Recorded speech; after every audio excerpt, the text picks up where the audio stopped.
हम लोगों ने पहले ही कहा था कि इसमें घपला हो रहा है। दो प्रकार के घपले हो रहे हैं, दोनों ही काम नहीं किए गए। लाखों करोड़ रुपए की परिसंपत्तियां हैं। जिस प्रकार से उत्तर प्रदेश के 42 जनपदों की विद्युत वितरण की निजीकरण का निर्णय ऐलान किया गया था, उससे बिजली कर्मचारियों में भारी गुस्सा है। पावर कारपोरेशन का जो 3 बजे आज टेंडर खुलने की डेट थी, उसको इन्होंने 10 तारीख तक बढ़ा दिया और इन्होंने इसका मतलब कि जो ये पावर कारपोरेशन का आर्डर अभी लोड हुआ है, ये टेंडर आज जो इनको खोलना था ये आज नहीं खोलेंगे। अब 10 तारीख को ये तय करेंगे कि क्या खुलना, तो 10 तक तो ये टेंडर को पार्ट 1 की डेट आगे इन्होंने बढ़ा दिया। इसका मतलब ये तो तय हो गया कि जो आप लोग अपने संवैधानिक लड़ाई को किसी गति से संवैधानिक तरीके से आगे बढ़ा रहे हैं, कहीं न कहीं बहुत संवैधानिक और सुखद रिजल्ट उसका सामने आ रहा है। पावर कारपोरेशन को भी ये पता है कि अगर संवैधानिक तरीके से इस लड़ाई को आगे बढ़ाएंगे तो निश्चित तौर पर जो निजीकरण की पूरी प्रक्रिया है वो संवैधानिक दायरे में नहीं है। अगर संवैधानिक दायरे में होती तो सबसे पहले कंसल्टेंट के मामले में कानून ये कहता है कि कंसल्टेंट हितों के टकराव, जो कॉन्फ्लिक्ट ऑफ इंटरेस्ट का मामला होता है, उसे मजबूत बनाया जाना चाहिए। और सबसे पहले एनर्जी टास्क फोर्स की बैठक में कॉन्फ्लिक्ट ऑफ इंटरेस्ट के मामले को उन्होंने मजबूत बनाया और इसके बाद उद्योगपतियों के दबाव में उसमें शिथिलता प्रदान की गई।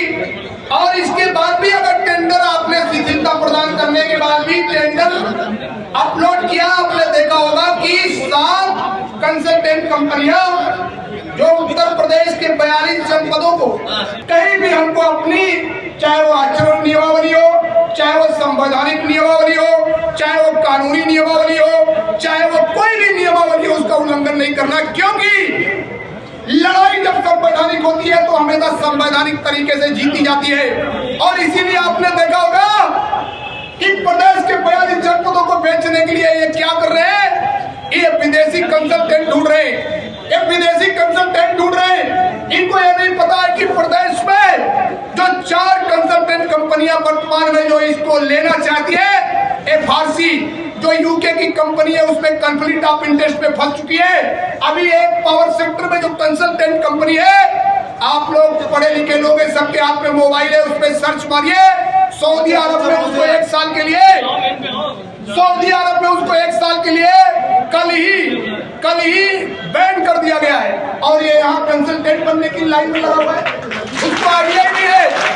इसीलिए मैं बार बार कह रहा हूँ, कोई भी कंसल्टेंट कंपनी अगर संवैधानिक तरीके से उत्तर प्रदेश के 42 जनपदों में टेंडर में भाग लेने आएगी तो उसे अपना आचरण, अपना पूरा नियमावली सही रखना पड़ेगा, नहीं तो यहाँ तो टेंडर ले नहीं पाएगा और बाहर जो विदेशों में टेंडर लिया वो भी कैंसिल कराने का हम लोग संवैधानिक पूछा रखते हैं जरूर है। इसलिए जो भी प्रक्रिया के तहत संवैधानिक तरीके से आप लोग विरोध प्रक्रिया को आगे बढ़ा रहे, बस एक ही बात आप लोगों को अपने मन में मनन रखना होगा, लड़ाई को हमेशा संवैधानिक तरीके से चलाना होगा।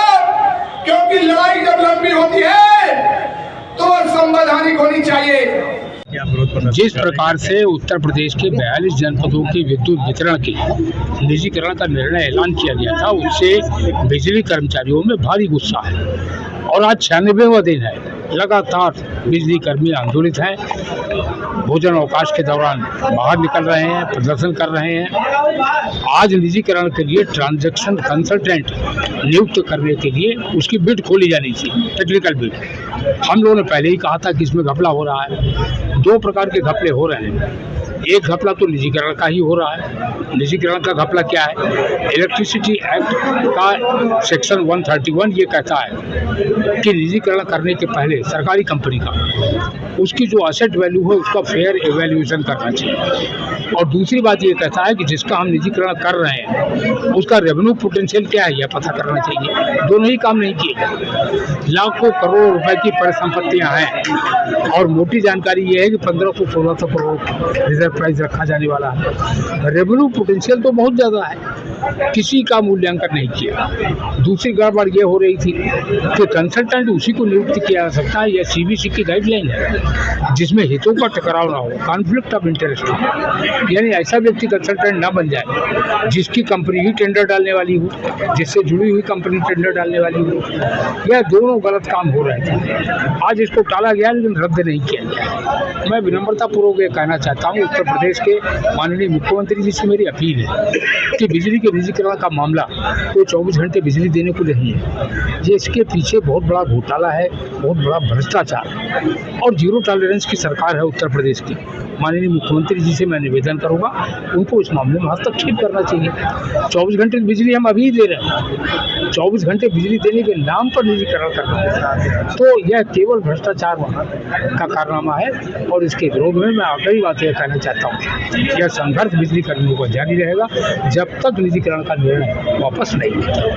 सर, आपने बोला कि माननीय मुख्यमंत्री से मैं बताना चाहूँगा कि अपील है, तो इसके पीछे कौन लोग हैं सर? अधिकारी हैं कौन लोग? बिल्कुल है, प्रबंधन के लोग हैं और कुछ और भेद स्वार्थी लोग हैं, क्योंकि यही तो कहा जा रहा है 24 घंटे बिजली देने के नाम पर। और उत्तर प्रदेश के बजट में, इस साल का जो बजट है उसका आप देखिए, उसके दूसरे पैराग्राफ में ये लिखा हुआ है कि उत्तर प्रदेश में कानून व्यवस्था और बिजली के क्षेत्र में अभूतपूर्व सुधार हुआ है। या तो उसको सही माने या इस बात को सही माने, चाहे माननीय ऊर्जा मंत्री का बयान हो, चाहे पावर कॉर्पोरेशन के चेयरमैन का बयान हो।